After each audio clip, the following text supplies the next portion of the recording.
২২ April Bharat নিয়ন্ত্রিত জম্মু ও কাশ্মীরের পহেলগামে ভয়াবহ জঙ্গি হামলায় ২৬ জন বেসামরিক নাগরিক নিহত হওয়ার পর থেকেই দক্ষিণ এশিয়ার দুই চিরবৈরী প্রতিবেশী ভারত ও পাকিস্তানের মধ্যে উত্তেজনা বিপজ্জনক রূপ নিচ্ছে।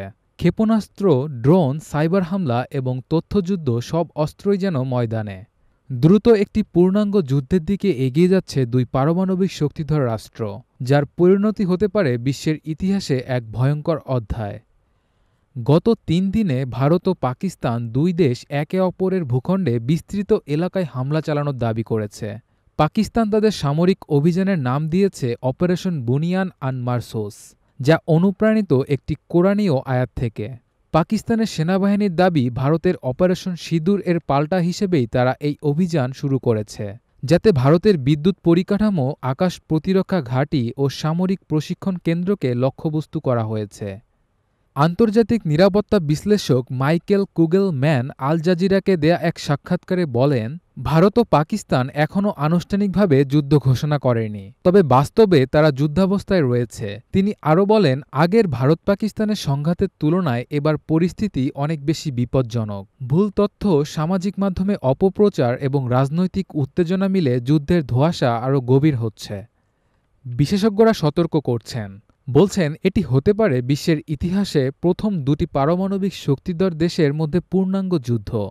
১৯৯৯ সালে কার্গিল সংঘাতে দুই দেশ সীমিত যুদ্ধ করেছিল। সেটি ছিল দক্ষিণ এশিয়ার ভূপ্রকৃতিতে এক ভয়াবহ অভিজ্ঞতা। তবে এবার সেই সীমিত সংঘাতের সীমা পেরিয়ে উভয় দেশ একে অপরের ভিতরে আঘাত হানছে। বিশ্ব কাঁপছে। শুধু ভারত ও পাকিস্তানের ১৬০ কোটি মানুষ নয়, গোটা মানবজাতির ভবিষ্যৎ এখন অনিশ্চয়তায় ঘেরা। ভারত দাবি করছে পাকিস্তানের অন্তত ৩টি এয়ারবেসে তারা পাল্টা আঘাত হেনেছে।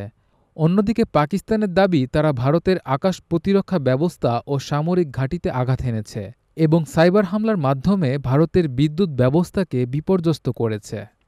দুই দেশের সরকারি ও বেসরকারি মিডিয়া যেন আলাদা দুটি যুদ্ধে লিপ্ত। তথ্য এবং প্রচারের খেলা এখন বাস্তব যুদ্ধক্ষেত্রকেও ছাপিয়ে যাচ্ছে।